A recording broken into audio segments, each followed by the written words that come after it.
ये सफर स्कूल के ठीक बाद ही शुरू हो सकता है। एक ऐसा रास्ता जो सीधे देश की सेवा के सबसे बड़े सम्मान तक ले जाता है। तो चलिए आज इसी रास्ते को यानी एनडीए 2026 के जरिए एक ऑफिसर बनने के पूरे सफर को स्टेप बाय स्टेप समझते हैं। सोच कर देखिए, एक स्टूडेंट जो अभी अभी स्कूल से निकला है, वो अचानक से एक पूरी प्लाटून को कैसे कमांड कर सकता है? मतलब इतनी कम उम्र में इतनी बड़ी जिम्मेदारी। ये सवाल हजारों एस्पिरेंट्स के दिमाग में घूमता है। आखिर ये होता कैसे है? इस बड़े सवाल का जवाब सिर्फ 3 अक्षरों में है, NDA यानी नेशनल डिफेंस एकेडमी। यही वो जगह है, वो पहली और सबसे जरूरी सीढ़ी जो एक स्कूल स्टूडेंट को एक जांबाज सैन्य अधिकारी बनाने का सफर शुरू करती है। और एनडीए कोई आम कॉलेज नहीं है। ये दुनिया की पहली ऐसी ट्राई सर्विस एकेडमी है जहां आर्मी, नेवी और एयरफोर्स तीनों के होने वाले ऑफिसर्स यानी कैडेट्स एक साथ ट्रेनिंग लेते हैं। यहाँ सिर्फ पढ़ाई या फिजिकल ट्रेनिंग ही नहीं होती, बल्कि इससे कई ज्यादा यहाँ लीडरशिप, अनुशासन और बॉन्डिंग की वो नींव रखी जाती है जो जिंदगी भर साथ रहती है। तो ठीक है, इस सफर पर कौन चल सकता है? इसके लिए कुछ बेसिक एलिजिबिलिटी क्राइटेरिया हैं जो बहुत ही क्लियर हैं। सबसे पहले उम्र, जो कि 16.5 से 19.5 साल के बीच होनी चाहिए, इसमें कोई रियायत नहीं है। दूसरा, कैंडिडेट का अनमैरिड होना जरूरी है और जाहिर है भारत का नागरिक होना। और एजुकेशनल क्वालिफिकेशन की बात करें तो 12वीं क्लास पास या फिर जो लोग 12वीं की परीक्षा दे रहे हैं वो भी अप्लाई कर सकते हैं। यहाँ एक छोटा सा लेकिन बहुत जरूरी पॉइंट है। आर्मी विंग के लिए 12वीं किसी भी स्ट्रीम से हो चल जाएगा, मतलब आर्ट्स, कॉमर्स, साइंस कोई भी। लेकिन अगर सपना नेवी या एयरफोर्स में जाने का है तो फिर फिजिक्स और मैथ्स का होना कंपल्सरी है। तो ये पहले से ही तय करना होगा कि जाना कहाँ है। एलिजिबिलिटी क्राइटेरिया पूरा हो गया, बहुत बढ़िया। अब आती है पहली असली चुनौती, पहला बड़ा फिल्टर, रिटन एग्जाम। और ये एग्जाम कोई और नहीं बल्कि यूपीएससी कंडक्ट कराता है। तो आप अंदाजा लगा सकते हैं कि इसका लेवल क्या होता है। लाखों लोग बैठते हैं और कुछ हजार ही इसे पार कर पाते हैं। अब जरा इस एग्जाम के पैटर्न पर नजर डालते हैं। इसमें 2 पेपर होते हैं। पहला मैथ्स का जो 300 मार्क्स का है, और दूसरा जनरल एबिलिटी टेस्ट जिसे गैट कहते हैं, वो है पूरे 600 मार्क्स का। लेकिन मार्क्स से भी ज्यादा जरूरी जो चीज है वो है नेगेटिव मार्किंग।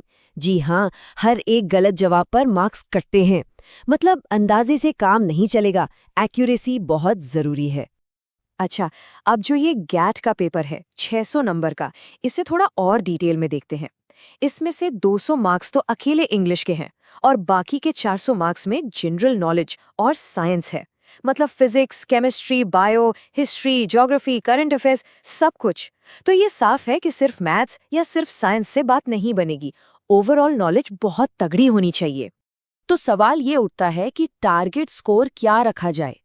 अगर हम पिछले कुछ सालों के ट्रेंड्स को देखें तो 900 में से करीब 360 या उसके आसपास का स्कोर एक सेफ जोन माना जाता है अगले राउंड के लिए क्वालिफाई करने के लिए।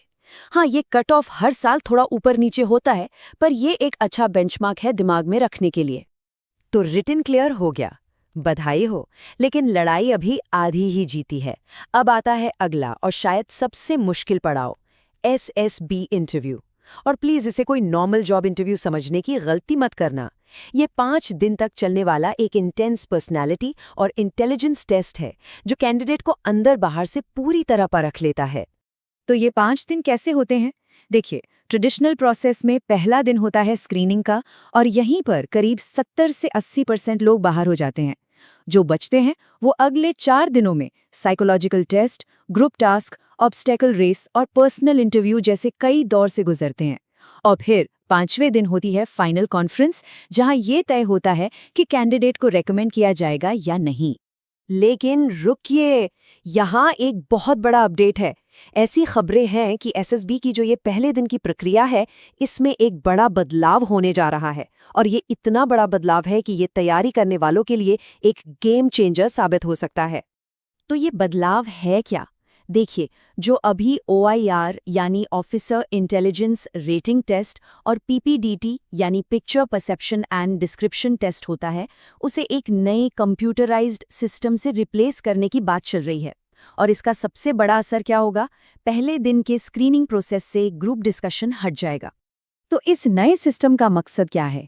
मकसद है प्रोसेस को और ज्यादा ऑब्जेक्टिव यानी कि पक्षपात रहित बनाना। इसमें करीब 190 सवाल होंगे, 70 कॉग्निटिव यानी सोचने की क्षमता पर और 120 पर्सनैलिटी पर। ये सिस्टम सीधे सीधे कैंडिडेट की मेंटल एबिलिटी और इमोशनल इंटेलिजेंस को टेस्ट करेगा, बिना किसी ग्रुप के असर के। चलिए